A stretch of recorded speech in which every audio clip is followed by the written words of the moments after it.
Carta ao Povo de Deus.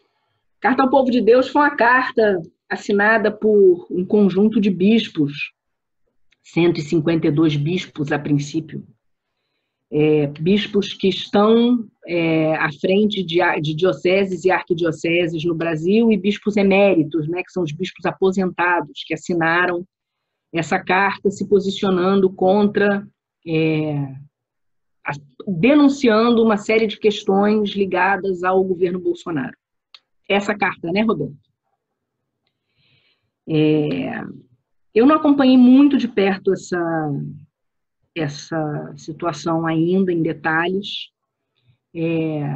Parece que esses bispos iam soltar essa carta e a CNBB segurou, disse que falou para eles não publicarem, não trazerem a público, porque a CNBB queria a Confederação Nacional de Bispos, Conferência Nacional de Bispos do Brasil, né? A nossa conferência episcopal. Queriam avaliar a carta e tal, e aí a carta vazou. Foi vazada, né? Aparentemente por receio de que a CNBB vetasse a divulgação da carta. Eu acho que o que eu posso dizer sobre essa carta, o que eu posso comentar, assim, como eu disse, eu não acompanhei muito de perto essa situação, mas eu acho que ela é muito ilustrativa e muito emblemática de como não se pode tratar o campo eclesial como um bloco monolítico. Sim, é um exemplo assim didático, né? De como não se pode se deixar, a gente não pode se deixar levar pela tentação de falar a igreja, não sei o quê, e fazer afirmações peremptórias sobre a igreja. A igreja é uma multidão de gente, é um conjunto de forças em permanente negociação, embate, conflito, disputa, tensão, e é preciso muita perspicácia política para poder fazer uma leitura do campo e identificar como as forças estão se organizando e onde a gente pode encontrar aliados e linhas de convergência com os nossos valores, os nossos interesses e os nossos objetivos. De novo, fala-se muito do problema do voto evangélico, da força dos evangélicos, da bancada evangélica, fala-se muito dos pentecostais. Eu tenho aprendido com as minhas amigas pentecostais o quanto essa percepção, essa desconfiança, essas acusações, esse preconceito com relação a esse imaginário, né, dos evangélicos pentecostais é eivado, atravessado por preconceito de classe, de gênero e de raça. Porque os evangélicos pentecostais são mulheres negras da periferia, em sua maioria.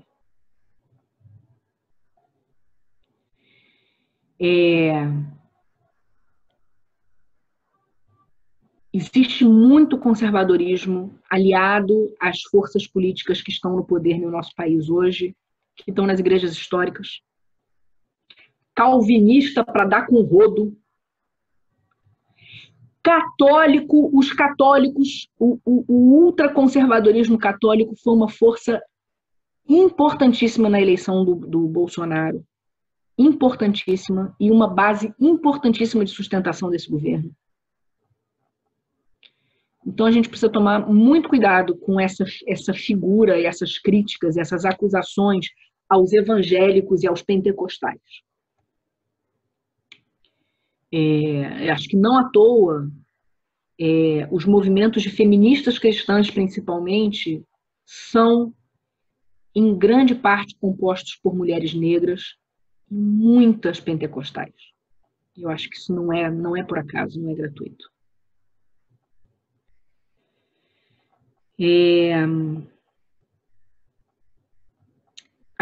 Eu vou contar um caso que, assim, vou fazer um comentário sobre a história da carta, que eu não tenho como aprofundar na carta em si, Roberto, mas eu vou fazer um comentário que eu acho que ilustra o que eu gostaria de falar sobre a carta, sobre o episódio da carta. Em 2017, no rastro da chegada do Papa Francisco, foi muito interessante. Eu vinha trabalhando, já fazia 5 anos nesse campo, né? E foi muito interessante em 2013 ver o Papa Francisco chegar e ver a explosão de uma demanda dentro do catolicismo por falar, ouvir, entender, debater a questão das pessoas LGBT. Era um negócio que estava super silenciado, ninguém falava, porque o Ratzinger só metia o malho, né? Então ninguém falava, ninguém podia falar, ninguém podia discutir, ninguém podia falar nada sobre acolhimento pastoral de pessoas LGBT, ninguém podia falar sobre isso. E aí quando Francisco chega e fala quem sou eu para julgar, e aquilo sai no jornal, e aquilo ganha uma magnitude muito além do que a pergunta específica que a repórter estava fazendo para ele naquela entrevista. Aquilo ganha... O Papa falou quem sou eu para julgar. Todo mundo agora quer falar de católico LGBT, quer discutir, quer acolher, quer poder... Teve essa explosão dentro do catolicismo de uma demanda silenciada por poder falar e ouvir sobre isso. E surgiram muitos grupos e surgiram muitos movimentos. Nesse contexto, em 2016 para 2017, surge em Belo Horizonte, que é o berço da tradicional família mineira, tradicional família católica mineira, né? Surge em Belo Horizonte 2 pastorais da diversidade. Pastoral na Igreja Católica são movimentos inseridos na estrutura oficial da diocese. Então surgem em Belo Horizonte 2 pastorais da diversidade, incluídas oficialmente na estrutura da Arquidiocese de Belo Horizonte. Isso em 2016 para 2017, 2. No final de 2018, naquele contexto funesto de 2018, né, aquele ano fatal que começa com o assassinato de Marielle e termina com a eleição de Bolsonaro, 2 fatos evidentemente ligados de muitas formas, em termos de movimentos históricos acontecendo no nosso país. No final de 2018, um youtuber obscuro grava um vídeo acusando a arquidiocese, o arcebispo de Belo Horizonte, de estar promovendo ideologia de gênero na arquidiocese, porque tinha essas 2 pastorais da diversidade na arquidiocese. O arcebispo entra em pânico e grava um áudio de WhatsApp para mandar para todo mundo que trabalhava na arquidiocese, dizendo que ele não sabia quem eram aquelas pessoas, que ele não tinha nada a ver com aquilo, que ele nunca tinha autorizado aquele troço, aquele trem, né? Já que a gente está falando de mineiros. Ele nunca tinha autorizado aquele trem. Foi imediatamente desmentido, tanto pelo tal do youtuber, quanto pelos 2 grupos, porque tinha saído uma matéria no estado de Minas, falando sobre aquela pastoral, não sei o que, tinha documentos da própria arquidiocese, jornalzinho da arquidiocese, mostrando pastoral da diversidade, na paróquia tal, pastoral da diversidade. Enfim, foi desmentido, mas nega até morrer. Hoje ele é o presidente da CNBB, no ano seguinte ele foi eleito presidente da CNBB. A Folha de São Paulo fez uma entrevista com ele de página inteira, quando ele foi eleito presidente da CNBB, perguntou para ele sobre as tais acusações de estar promovendo ideologia de gênero na arquidiocese. Ele, de novo, negou de pé junto que ele não tinha nada a ver com aquilo. Por que eu estou falando isso? Porque eu acho que, assim como no caso dessa carta, assinada pelos 152 bispos, e agora esse número já cresceu muito, porque a carta está aberta para ser assinada por outras pessoas, então a carta está com um monte de assinatura, esse episódio mostra os embates políticos no campo religioso. Não só políticos relacionados à política, porque eles estão falando do Bolsonaro. Não é só essa política, a política do Estado, a política de governo, a política partidária. Não é isso. Mas os embates de forças. E como é importante que nós, que somos de igreja, seja lá qual for a igreja, que nós nos posicionemos e façamos, como dizemos disputa de narrativas sobre o que é o cristianismo. Qual é o nosso cristianismo? Qual é a igreja que a gente constrói? Quais são os valores? Qual é a visão de sociedade? Qual é o nosso sonho? Quais são os nossos sonhos para este mundo com base nos valores que nós acreditamos? Porque nós somos seguidores de Cristo. De que Cristo nós somos seguidores? Não, eu gostaria de agradecer a Cris pela intervenção, né? E, primeiro, agradecer por partilhar sua experiência, né? E chama a atenção que você não faz a desassociação nessa discussão da identidade com relação à religiosidade e posicionamento político, né? Eu acho que isso é muito importante, né? E isso é extremamente revigorante para nós que estamos, nós cristãos, né? Sabermos como pessoas como você podem se movimentar no campo religioso, né? Então eu agradeço muito a sua partilha, viu? E chamando a atenção de fazer até você como uma cristã católica de fazer a denúncia do conservadorismo e esses movimentos muito bem orquestrados, né? E claro que eles chegam pelas ordens religiosas, né, que é um poder à parte dentro da estrutura dos cristãos católicos, e como isso afeta também a forma de expressão de fé de vocês. Né? Isso a gente sente muito. Acho que em determinado momento, quando você falou dos calvinistas, nós sentimos muito essa dor quando eles se colocam nessa condição. Né? Eu acho que isso é um perigo. Nós ficamos assim meio que amarrados, né? E com receios desse enfrentamento, porque que tipo de rebatimento isso vai ter em relação à nossa fé. Imagine quando isso está associado à pauta da diversidade, né? E reconhecer essa diversidade dentro do campo religioso e da própria atuação política na forma como você pensa. Então, eu fico assim muito animado com a sua experiência, viu? Eu coloquei lá no bate-papo uma questão, quando você tocou nas agendas conservadoras, é que no campo do cristianismo católico e também do que você chamou dos os puritanos, como é que eu esqueci agora a expressão, está muito vinculado aos presbiterianos, um tipo de intelectual conservador que começa a surgir. E eu fiquei muito preocupado com, assim, 15 dias depois da assunção do Bolsonaro, uma colega que estava no nosso departamento e que sempre teve atuação muito discreta em algumas agendas, mas longe de nós imaginarmos aquela colega, e ela vai assumir uma coordenação, que o título da coordenação é tão incrivelmente hediondo, né? Que é uma espécie de política de concertação do direito feminino, da mulher e da família, e essa colega assume, junto com aquela, acho que é filha ou irmã do Ives Gandra, né? O alto staff intelectual. De Gandra, família Gandra, tudo católico. Todos católicos muito.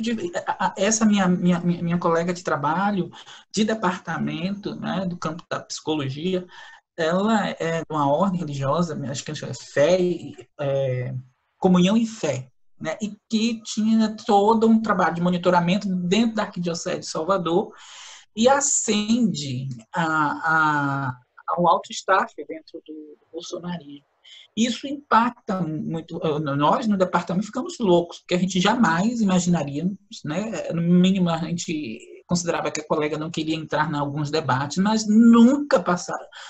8 anos dentro do departamento, mesmo pelas publicações, nunca imaginaríamos que essa colega pudesse assumir um trabalho desse. Né? Então, para a gente ver o grau de sofisticação e de tipo de embate que começa a ser construído, né, numa agenda de governo também, e dentro do espaço, né, político do catolicismo, né, os cristãos católicos, como isso vai sendo fortalecido, quer dizer, um tipo de intelectual altamente, aparentemente discreto nas suas posições, mas que na hora da escrita do documento, na escrita da discussão que vai acontecer no STF, ele se apresenta com uma força enorme do ponto de vista de mobilização de base e também de documentos para enfrentamento, né? Eu acho que isso é um perfil diferente que nós não estamos vendo, que não víamos. Ficávamos no alegórico da Marx, Weintraub e outros, né? Mas aparece agora esses intelectuais com essa disposição, né, Cris? São esses intelectuais, o conservadorismo, esse perfil de intelectual conservador católico, a Igreja Católica sempre foi muito elitista, né? Ela tem essa característica muito elitista. E essa figura do intelectual católico conservador já foi muito evidente aqui no Brasil. E eles se tornaram mais discretos. Agora a gente está vendo essa ascensão de um certo grupo de intelectuais também bastante sofisticados calvinistas. Tem todo um grupo de calvinistas importantíssimos no governo Bolsonaro. Batistas também, aquele movimento de Lava Jato é muito atravessado pelo segmento mais conservador dos batistas. Inclusive, eu não sei se vocês estão familiarizados com a história da Igreja Batista do Pinheiro, de Maceió. Né? Que mostra, de novo, eu acho que é outro exemplo, só que agora no lado das igrejas históricas protestantes, essa experiência de que não dá para você dizer que a igreja é uma coisa só. Até porque a Igreja Batista do Pinheiro, ao assumir a plena membresia das pessoas LGBT, é expulsa da Convenção Batista e vai para a Aliança Batista, né? O que deixa assim, muito... São exemplos muito emblemáticos, né? Agora, isso sobre eu estou aqui procurando, peraí que eu vou pegar aqui.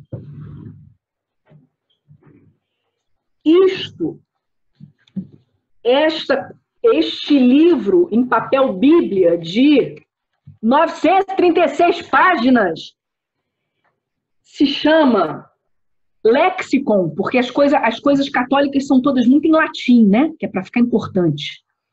Chama-se Lexicon de termos ambíguos e discutidos sobre família, vida e questões éticas.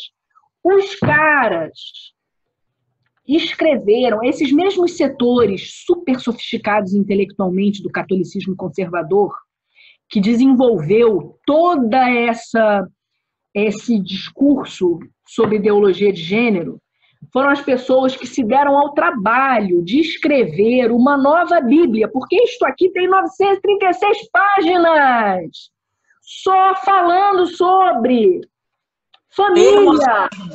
Termo a termo. Termo a termo para não se perder. Termo a termo, só falando de família, matrimônio, sexo, sexualidade, gênero. Eles escreveram outra Bíblia, cara. E é um negócio elaboradíssimo, elaboradíssimo.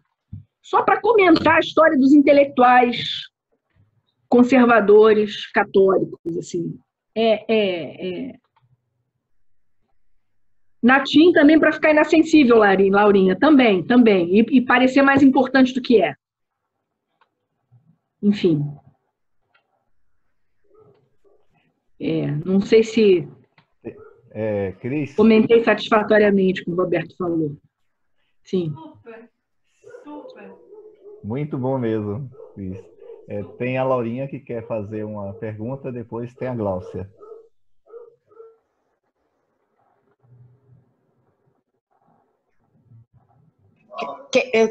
Tô ligando. Quer a Gláucia falar primeiro? Porque eu tenho acesso a Cris. Vocês que decidem, fiquem à vontade. Pode ser, Gláucia. Quer falar? Gal, quer falar, Gal?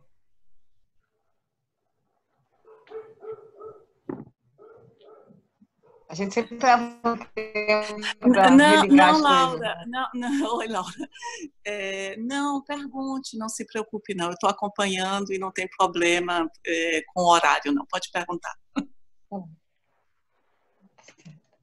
Então, Cris, eu A primeira coisa que eu queria dizer é que eu fiquei muito emocionada de te ouvir, apesar da gente, né, ser amiga e se conhecer. Eu estou aqui com esse jeito, né, meio pinto molhado dos tempos atuais, que a gente sai na rua, tem que ficar tomando banho toda hora, toda hora. Então, vocês desculpem o meu pequeno atraso e isso. Mas te ouvindo, eu fiquei muito, muito emocionada, muito mesmo, assim. É até um pouco difícil de falar, foi difícil, né, segurar as lágrimas aí na hora que você estava falando. Então, uma primeira coisa que eu queria lembrar é que primeiro, eu queria dizer que é você, né, Cris? A Mima e o Luiz, que é o nosso Buja, que, que tem, com quem eu tenho mantido um diálogo religioso, numa reaproximação minha, no caso com a Igreja Católica, e essa descoberta, redescoberta também do padre Júlio Lancelotti, que eu venho acompanhando as missas dele, né, e aos domingos, né, essa coisa da gente fazer acompanhamentos online também funcionam para distâncias e reaproximações, né? Então, às vezes é distância física, mas não é social, não é sentimental, né? Tem um afeto nisso tudo. Então, eu queria dizer, primeiro isso, quer dizer, esse lugar que vocês têm para mim, a emoção que eu fiquei, e que hoje é um dia muito difícil, né? Porque o governo Bolsonaro está aí e nós viramos 100 mil, né? Passamos de mais de 100 mil mortos de Covid, entre as quais a minha mãe. E que também me faz reaproximar, porque ela era muito católica, então esse contato com a memória dela, o afeto dela, me reaproxima disso tudo também, desse diálogo. Então, eu queria dizer isso, que eu tenho percorrido os hospitais privados, públicos, e é muito visível, é material, é claro, está nas mortes, está em tudo, as consequências desse governo nefasto na vida das pessoas e nesse tipo de política, né? A falta de uma política central, embora o SUS seja uma coisa tão maravilhosa que o que funciona, funciona a despeito dele, né? Então, é isso que eu queria fazer esse comentário e, em seguida, também dizer que eu fiquei...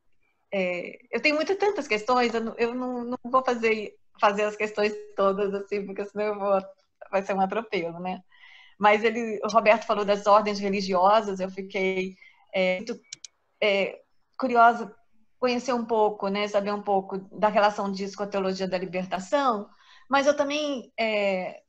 fiquei pensando nessa figura do padre Júlio Lancelotti e da linguagem LGBT que ele mobiliza, né? Eu acompanho ele no Instagram, ele fala das trans o tempo todo e, sobretudo, trans. Ele fala LGBT, mas ele porque tem muito LGBT, ele fala isso, né? Muita trans e em situação de rua e também muito...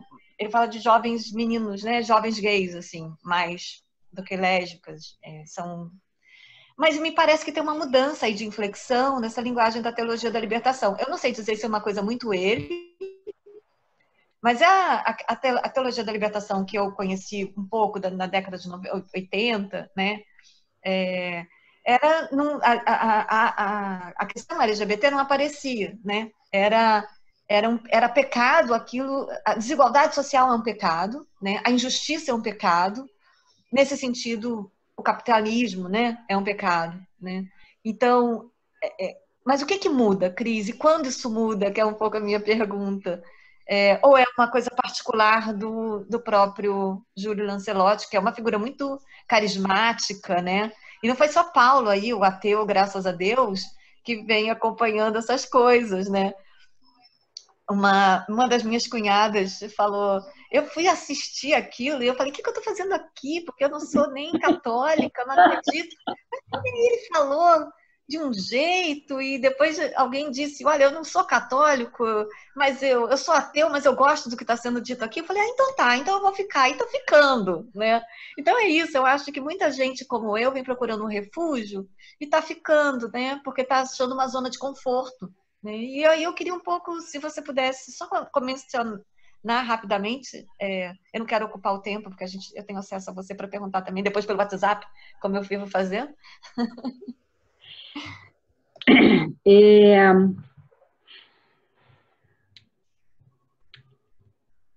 Eu acho, Laurinha, teologia da libertação não é uma especialidade minha, assim.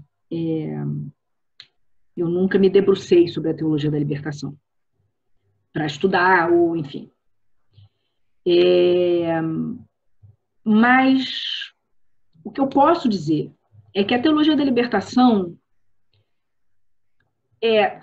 como movimento, principalmente nas suas origens, entre os anos 60 e os 80, né, até ser muito abafada no pontificado do João Paulo II, né, que fez um trabalho minucioso de desmontar aquele movimento, porque era entendido como um movimento muito próximo, perigosamente próximo do comunismo, né, num contexto de Guerra Fria, e hoje o Papa Francisco é acusado de ser comunista também, né, uma das acusações que dirigem a ele, porque ele defende certos valores de justiça social, enfim, que a gente sabe.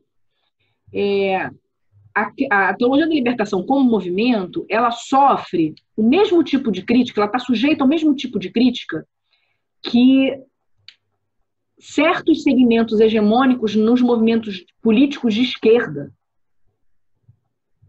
e marxistas sofrem, que é a dificuldade de lidar com as questões de gênero e sexualidade.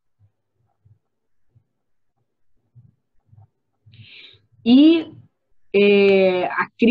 críticas com relação a como os movimentos de esquerda, os movimentos marxistas, enfim, academicamente, politicamente, na política partidária, enfim, os movimentos sociais, muitas vezes reproduzem certos ordenamentos, acriticamente reproduzem certos ordenamentos relacionados à questão da diversidade sexual, de gênero, a questão de gênero das mulheres, enfim. Tanto que emerge no rastro da teologia da libertação uma teologia feminista, especialmente na América Latina, não à toa, especialmente na América Latina, uma teologia feminista que se levanta tendo como um dos seus eixos a crítica, o questionamento e a crítica a essa teologia da libertação hegemônica desde uma perspectiva, incorporando uma perspectiva feminista, né? No caso do padre Júlio Lancelotti, para quem não conhece, é um padre de São Paulo, da região da Moca, que é uma região central, ali muito próxima de onde tem a tal da Cracolândia, né? E que faz um trabalho há muitos anos com a população, principalmente com a população em situação de rua. E que vem, nesse contexto de pandemia, em que a gente tem acesso às coisas de uma forma... Da pastoral, né? Da pastoral do povo da pastoral rua. Do povo de rua, da pastoral do povo de rua, exatamente. E ele vem ganhando uma certa visibilidade, o trabalho que ele faz há muito tempo vem ganhando uma certa visibilidade nesse contexto de pandemia, porque, enfim, questões dessa pandemia louca, né? A Laura passou a assistir as missas dele, por causa da Laura eu passei a assistir as missas dele, enfim, a missa que eu assisto por causa da Laura, minha companheira Vanessa, que é umbandista, assiste toda a missa, não perde uma missa dele no domingo, enfim. Então eu acho que quando ele fala isso, é muito interessante, né? Porque é tão fácil você passar dos valores da teologia da libertação, quando a teologia da libertação fala dos pobres, dos excluídos, dos desamparados, dos marginalizados, é tão fácil você dar um pulinho para olhar para as mulheres. É tão fácil você dar um pulinho e olhar para as pessoas LGBT como essas pessoas marginalizadas, desamparadas, pobres, num sentido metafórico, não necessariamente social, muitas vezes social, né? É tão fácil da esquerda e de toda a discussão de base marxista você transcender a coisa da classe e olhar para as questões de gênero, a coisa estritamente da classe socioeconômica e olhar para as questões de gênero. Mas essas normatizações são tão fortes que esse pulo não é difícil. É um pulinho tão pequeno, mas ele é tão difícil. Então, assim, é óbvio que o padre Júlio é marcado e atravessado pelos valores da teologia da libertação. E, possivelmente, por isso, ele pôde fazer o pulo. E ele pôde fazer o pulo possivelmente porque ele está em contato com as pessoas em situação de rua, e entre as pessoas em situação de rua está cheio de gente trans, porque isso é um drama da população trans, a expulsão de casa. Esse é um drama das pessoas, principalmente dos garotos, das pessoas muito jovens, são postos para fora de casa e ficam na rua. E ele teve contato com essas pessoas, ele pôde olhar para essas pessoas dessa forma. E é muito interessante ver ele nas últimas semanas, o movimento que ele tem feito, porque ele viu aquela notícia do tal rapaz que foi expulso da sua diocese, da sua paróquia, e aí ele pediu perdão numa homilia, faz 3, 4 semanas, sei lá, pouco tempo agora. Ele pediu perdão na homilia para o rapaz, e aí ele começou a ser apedrejado porque ele tinha pedido perdão para o rapaz, e aí, porque ele é peitudo, aí é que ele começou a falar mesmo das pessoas LGBT, né? E foi muito interessante porque a gente entrou em contato com ele naquele dia, porque tudo é política, né, Roberto? A gente entrou em contato com ele e a gente falou do nosso trabalho. E aí ele botou lá no Instagram dele, eu não sei se você viu, ele botou lá no Instagram dele falando da nossa rede, dizendo que para as pessoas não ficarem sozinhas que existem espaços de acolhimento. E aí o nosso Instagram, que era um pobre, humilde Instagram de 1989 seguidores, em 24 horas passou para 4.000 e tal. Mais que dobrou. Então, assim, este é um exemplo de como a política vai se dando nesse contexto que a gente está vivendo. E como é importante e como é raro. E eu acho que é muito sintomático que seja raro que padres se posicionem de uma forma tão assertiva, padres católicos se posicionem de uma forma tão assertiva publicamente como o padre Júlio faz. Agora, Cris, mostra teu livro. Ah, o meu livro. Pera.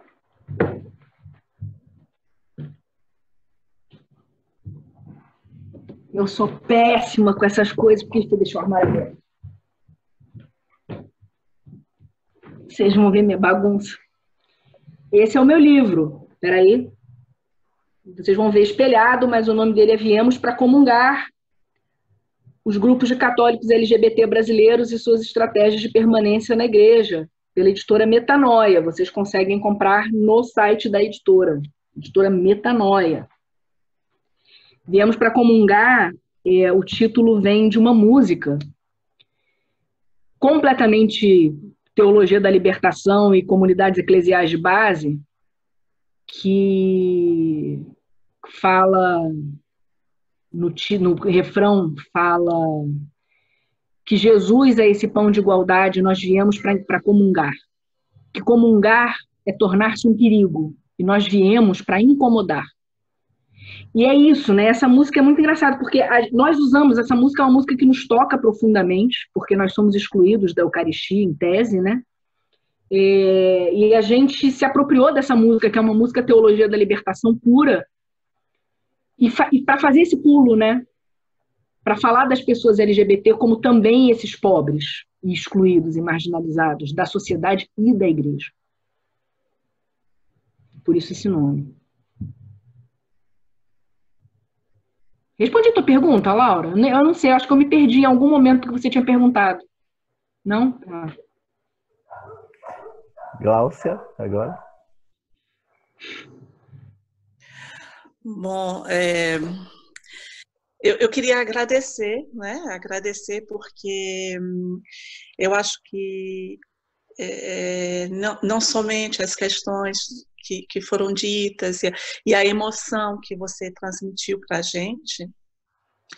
E eu também sou psicóloga e por ter me identificado com o modo de uma prática na qual nós não tiramos o sujeito do sujeito político. E que essa política, como você diz, tudo é político, é porque a política vem fazer com que o sujeito cresça e seja até transformado por ela. E me perguntando muito como é que essa política nos invade, essa política nos deixa dentro da incapacidade de pensar, porque você diz, religião tem que ser discutida, religião tem que conversar, religião tem que se falar, política tem que se falar, futebol também tem que se falar. Então eu me perguntei como é que pode que dentro desses movimentos a gente fica dentro dessa dificuldade de poder pensar, mas ouvindo a sua fala, ouvindo o que você... E peço desculpa, pois entrei também atrasada, pois estava em um outro grupo. Então, eu tive essa, vamos dizer, esse pensamento, né, essa intuição, essa coisa assim meio viva, de que a questão sexual, a nossa sexualidade é a coisa mais íntima que nós temos. E essa questão da nossa intimidade, o que nos faz mesmo pessoa, o que faz com que nós não divulgamos como nós somos, porque nossa identidade não se reduz a isso. A partir do momento em que ela é questionada e que ela é invadida e que uma pessoa diz, você não tem o direito de... E isso acontece de várias maneiras, né? Porque eu acho também que é uma questão que a gente pode colocar para as pessoas que são os velhos, por exemplo, né? Os velhos, a questão da sexualidade dos velhos, uma coisa que a gente pode questionar. A sexualidade das pessoas que são deficientes, né? Mentalmente, que tem essa deficiência mental. Então, se tem assim muitas questões de ética, eles podem ou não podem ter filhos, né? Essa questão que é também de se ter filhos para a comunidade LGBT. Então, e todos esses movimentos, eu disse que nós estamos sendo, quando você começou a levar todas essas discussões, nós estamos sendo instrumentalizados por uma política, e uma política religiosa, vamos dizer assim também, para fazer com que a gente possa desviar o nosso olhar para o outro e para a humanidade, e não mais para a questão do que é que faz com que a gente possa viver juntos. Do que é que faz que seja a humanidade, o que é o humanismo, que é a essência mesmo de viver dentro de uma comunidade e vivermos juntos.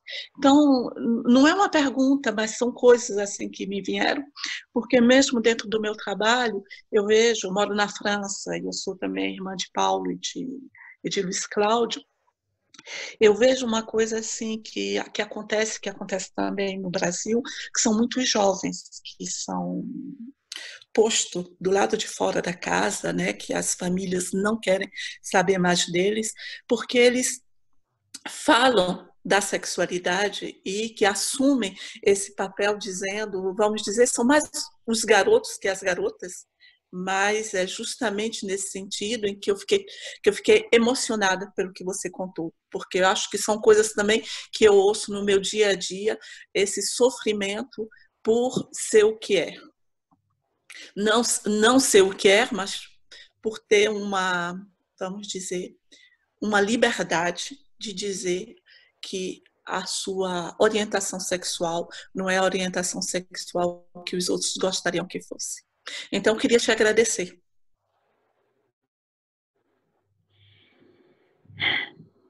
Eu que te agradeço, Glaucia, por você ter saído da sua reunião e chegado aqui a tempo. E pelas tuas palavras. Eu faria um breve comentário sobre isso, assim, que você falou. E nesse sentido, eu sou muito Foucaultiana, assim. Isso que você fala sobre como a sexualidade é essa coisa íntima, né? A gente tem como um eixo central na sociedade, na cultura que a gente vive, né?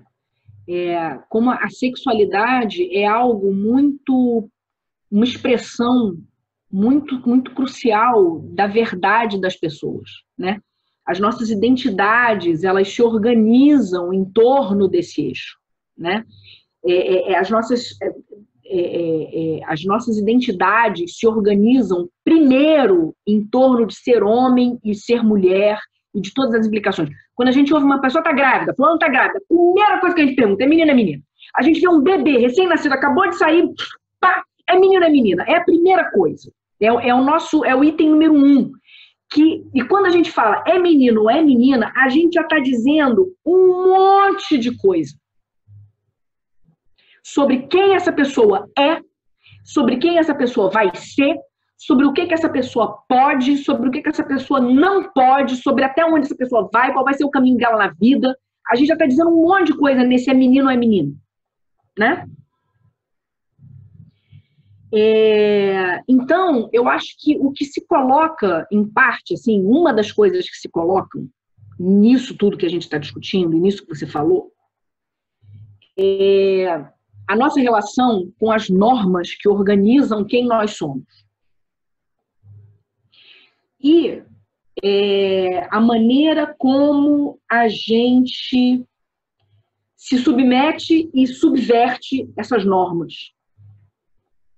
Como pessoas e como sociedade o tempo todo. Os benefícios e os malefícios, os bônus e os ônus de se submeter, de se enquadrar ou de subverter, né? É um jogo muito complexo, que nem sempre é óbvio, que nem sempre é evidente.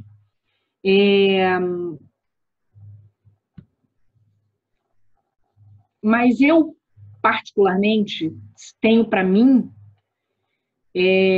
que a gente fala dessa tensão entre uma perspectiva de autonomia e de uma perspectiva de heteronomia. E autonomia, eu não estou falando o sujeito que é independente, vive isolado do resto do mundo, não é isso, mas da relação com a norma e da possibilidade de se afirmar, de se assumir, para usar um verbo muito, muito caro ao léxico, ao vocabulário LGBT, de se assumir quem você é. Mesmo que isso signifique estar fora da norma. E como a norma cria, de novo, né, isso eu acho muito crucial, assim, como a norma cria hierarquias, assim, porque é interessante, o normal, ninguém é o normal. O normal é uma entidade completamente inexistente, mas tem as pessoas que estão mais perto e tem as pessoas que estão mais longe. E isso cria lugares para as pessoas no mundo e lugares para as pessoas na sociedade. De novo, eu acho que já que eu estou falando aqui para um grupo majoritariamente de cristãos, quem nós cristãos somos na fila do pão? Nesse contexto, sim, sabe? Sim. Que valores a gente vai respaldar? Que sociedade a gente vai respaldar? A gente fala tanto do reino, o Padre Júlio, na última homilia, eu acho, falava sobre como Mateus, se dirigindo a uma comunidade judaica, precisava, no seu evangelho, falar reino dos céus, porque ele não podia falar reino de Deus, porque não se pode falar o nome de Deus.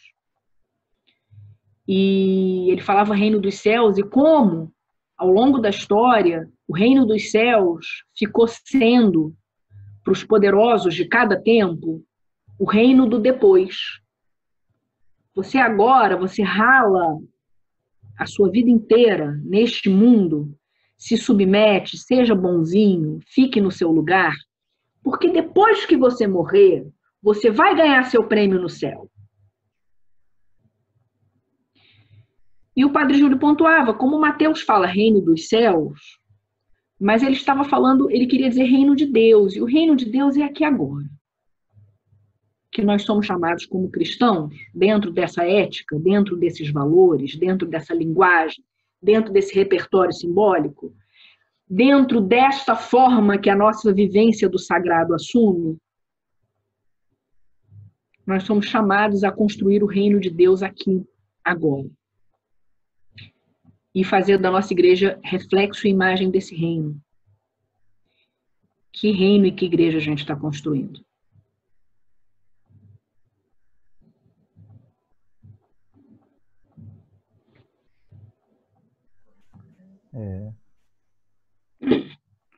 Cris?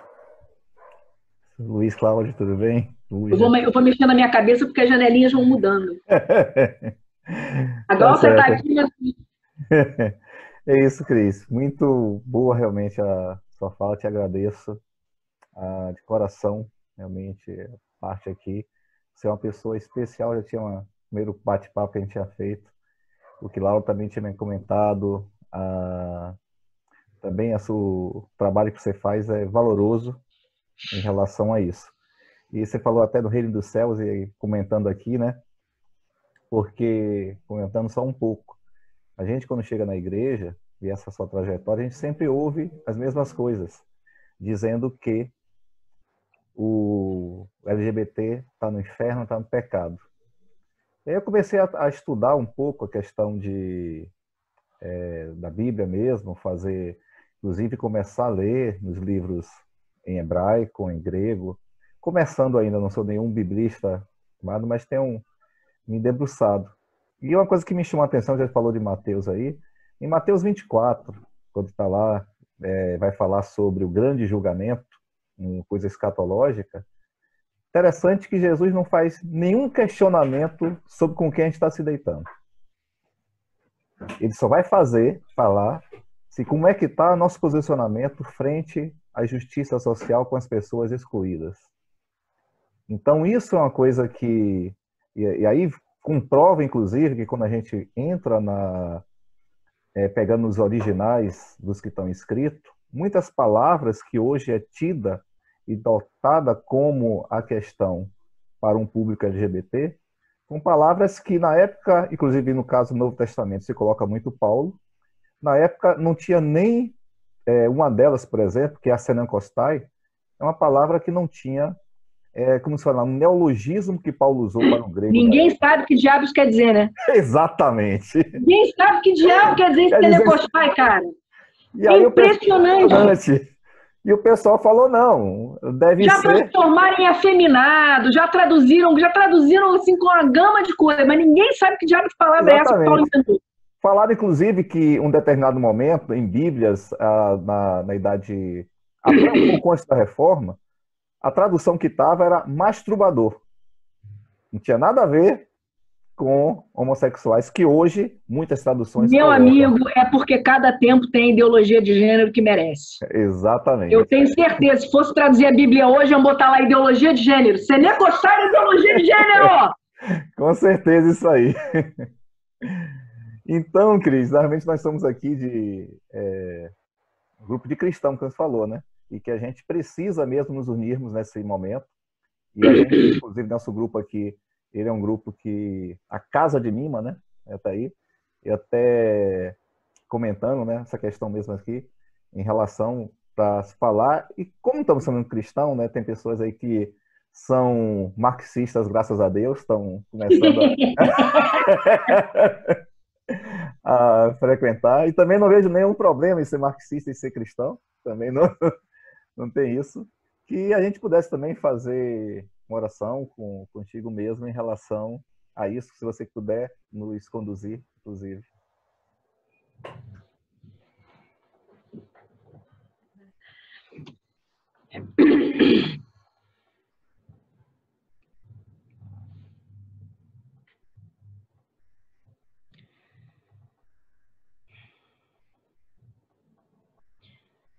Deus, Pai e Mãe de amor infinito e incompreensível, que nos conhece, que nos criou e que sabe muito melhor do que cada um de nós quem nós somos e para o que fomos criadas.